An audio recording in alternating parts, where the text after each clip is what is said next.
Hey y'all, welcome back to my channel. If you're new here, welcome. My name is Rikita. Thank you so much for tuning in to a new video of mine. Those of you who are not new to my channel, if you can remember a couple months back, I mentioned how I was going to be going up country with a non-governmental organization, and you guys, I did. It was so much fun. I went to a village called Jahali, which is about 6 hours away from Banjul, the Gambia's capital. This organization has a health center there, and I basically went as a volunteer and to help them get photos for their page, etc. It was such an eye-opening experience. Honestly, we did so many different things just in the span of about 2 days. I couldn't have asked for a better experience, you guys. I have a couple of vlogs I did from this trip, so I'll definitely be sharing them all with you guys within these next couple of days. So yeah, definitely enjoy my experience up country in Jahali, guys.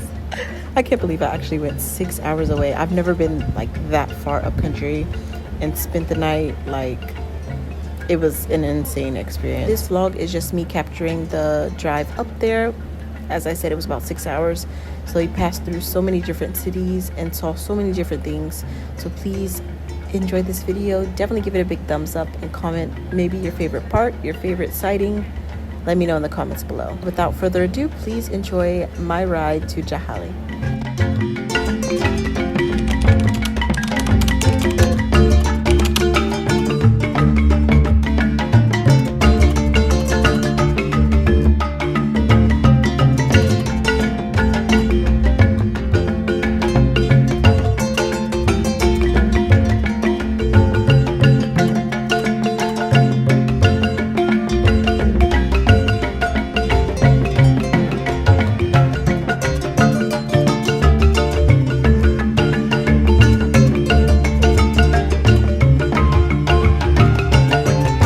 Going on road trips honestly have always been my favorite thing, and this long ride reminded me so much of the rural areas back in Tennessee and just going on road trips there. As I was driving up country, there were so many different thoughts and just observations I had while we drove. First off, the road itself was just this super long road. I just felt like it was just a never-ending road, honestly. We were in the car for about 6 hours, as I already mentioned. Prior to going on this trip, I was super nervous. Number one, because I've never gone this far up country without like family. The only time that I went up country was when I was passing through it to go to Senegal with my family a couple years back, and that's literally the only time that I've ever been up country. So this time I was going with a bunch of other volunteers, and a couple of them, it was their first time going this far up country as well, and they were nervous as well. So that definitely made me feel a lot more comfortable. Overall, the ride was super chill. At least we had AC in the car, and I had my snacks. They had stocked the car with water as well. Everyone was just so catering. The people that I went with were either crew members of the Project Aid organization or also volunteers like me. They were all just so hospitable, making sure I was always good, and just the ride there overall was really nice. And also considering the fact that this car had AC for the entire 6 hours, y'all, let me tell you something. AC feels really like a luxury here. I mean, it is a luxury here. But the last time that I went up country, we were literally in this hot van, and the only way we can get like cold air was with the windows down, and it was just hot air blowing through. And y'all, it took about 1 to 2 days to get to where we were trying to go. We went to Senegal, and we also went to Guinea-Bissau, and both times we took our car to get there, y'all. So this time around, taking a road trip with actual AC for this long, wow, it actually felt different. Another thing I noticed was that there was a lot of checkpoints, like so many, guys. I swear every other hour there was another checkpoint. Some even like within like 15 minutes from each other there was another checkpoint. So that's one thing, if you're ever gonna drive up country, just make sure you got all your papers so you can avoid paying so much. And as per usual, if it isn't the checkpoints that we have to wait and go through, you can always count on some donkeys, cows, or goats passing the road. The amount of times that we had to stop the car and let cattle pass through the roads, guys, like, I lost track. It was so many. I also noticed that as you go further up country, it becomes more and more traditional. Like, things are much more raw and less westernized. And what I mean by that, of course, is like the typical village life, not like in huts, but most of the places are just like stone houses, and it's hardly ever painted. It's literally just stone, and the top part is like straw and hay on the roofs. If it's not hay and straw on the roofs, it's gonna be like a tin roof. And obviously, as you can imagine, the majority of the people living in these communities do not have washers or dryers.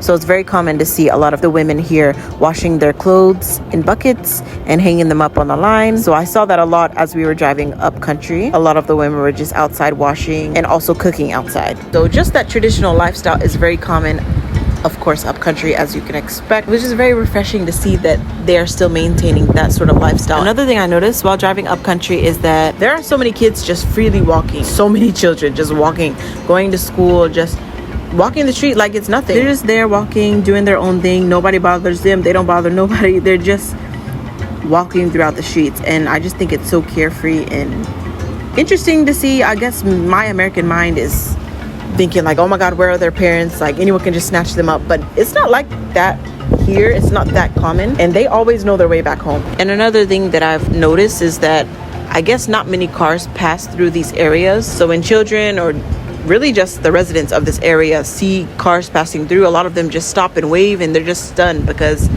most people in this area don't have cars. Or maybe because we look like we're all foreigners, obviously. A lot of them would just stay and stand on the road and just literally come in groups just waving to us while we're just driving through. So I don't know, it kind of made us feel like we were celebrities in a way.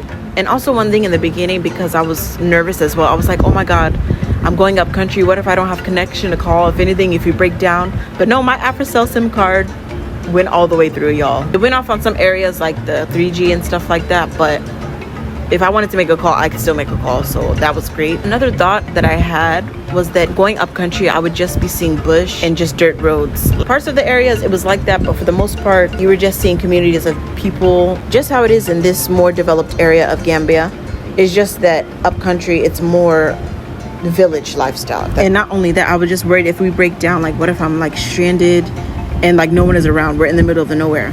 But really guys, you'd be surprised at how many communities were in that area that we were going. Honestly, it was so populated, and although of course it is traditional, there still was some people there that spoke English, so it wasn't difficult to communicate here and there. So that was great. And one random observation I noticed as well is that a lot more of the donkeys and the goats here, they seem to be much more maintained. As I mentioned before, it was very rare to see much cars going back and forth. It was more donkeys going back and forth. Seeing the donkeys in this side, they seem so much more taken care of versus in town, which is so crazy to think. They look much more well fed, and yeah. And a lot of children also, by the way, were the ones walking like the cattle and the donkeys in this area, I noticed. So yeah, because it's that traditional lifestyle, you can see a lot of the children are being trained already from a young age. Another thing I noticed that was pretty cool, but also made my stomach feel kind of funny, was the way the roads went up and down. Like you would be going up this long hill with the road and then going down that long hill with the road. So it was very interesting to see that. I've never been on a road that went up that high and maybe that low, at least not that I can remember. So that was pretty cool to see. Yeah, the areas that we drove through, at least it was a good balance of like developed area and then also like the village. There was a lot of areas that I seen that looked so similar to like the Combo region. Very developed communities, buildings, banks, like things like that. So it definitely opened my eyes up because I really wasn't expecting that. I'm just gonna be honest. I thought it was just gonna be, majority of it was just gonna be like dirt roads and a lot of like trees. And just in general throughout the trip, y'all, I had a lot of stuff downloaded, music, videos, series that I was watching, so I was good for the majority of the trip. And just listening to music, I really felt like a main character. Y'all know when you look out the window listening to your music, especially with those nice views, it was a whole vibe. And one song I can definitely remember that I was playing throughout the trip was Me and You by Thames. I don't know why that was just one song that I kept playing throughout the whole trip. I guess this was a couple months back, y'all, by the way. During that time, I was just obsessed with that song. So whenever I think of that trip or listen to this song, I think of this trip. But yeah, anyways, that was just a lot of the observations I had during this road trip. That's why it's just so important to just step outside of your everyday lifestyle. If you're able to, just go on a road trip, go somewhere far that you haven't been before, and things that you might have an idea about it, you will be stunned at what it really is like.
1 month of work can work. You see how fast this works? could be done in 1 day.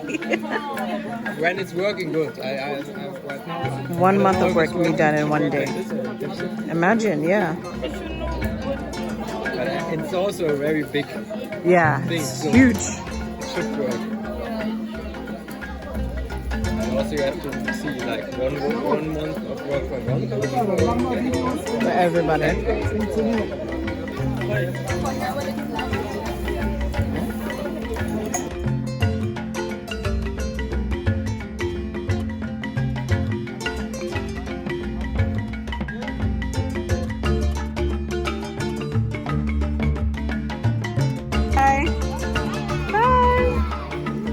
Hi, donkey.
So many calves.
We actually made it to the Project Aid Health Center that they have in Jahali. That also was very, very shocking. It was very clean, and I hate to say it, but I didn't think that it was going to be as well maintained as it was. Because if you live in Gambia, you know some of the health centers here, y'all, is so run down, you would be surprised. And this is supposed to be the cleanest place where you're getting, you know, health checks. But no, upcountry, at least this place where they're having the organization, it was so well maintained. And also keep in mind, this is a German organization. And you know, guys, I'ma also keep it real. Sometimes there is that stereotype that some people that come here as like NGOs or quote unquote charitable organizations, they come here and pretend like they're accepting donations and they're putting it back into the people here, the locals here. And then you see that they're not actually doing that. They're taking the money for themselves. But really, guys, the health center there were so many people from the local communities coming there and, you know, giving their feedback about the place here. Some have been going there for years. Like, it was really beautiful to see. And I was sending pictures to my mom and she was just like, wow, like, that's even better than some of the health centers in town. Just seeing how hygienic it was and how well trained the staff were, like how professional they were, was so like, wow, incredible. So again, I always encourage anyone that has these beliefs about certain places or organizations, just go there yourself. Just go there yourself and see how it goes, and you might be surprised. It might actually just be the complete opposite of what you just you thought you knew about that place. It was really amazing to be able to witness. That's all I can say. This ride to Jahali was such a long journey, but it was so worth it. You guys will see why in the next videos to come. I have so much more to share with you all from this entire trip, so definitely stay tuned. One of my favorite videos from this trip was when we went to Jahali's rice fields at the crack of dawn. You guys, it was so beautiful. We went to a nearby hotel and so much more, so definitely stay tuned for those videos, guys. I'll see you guys all in the next video. Until then, much love. Peace.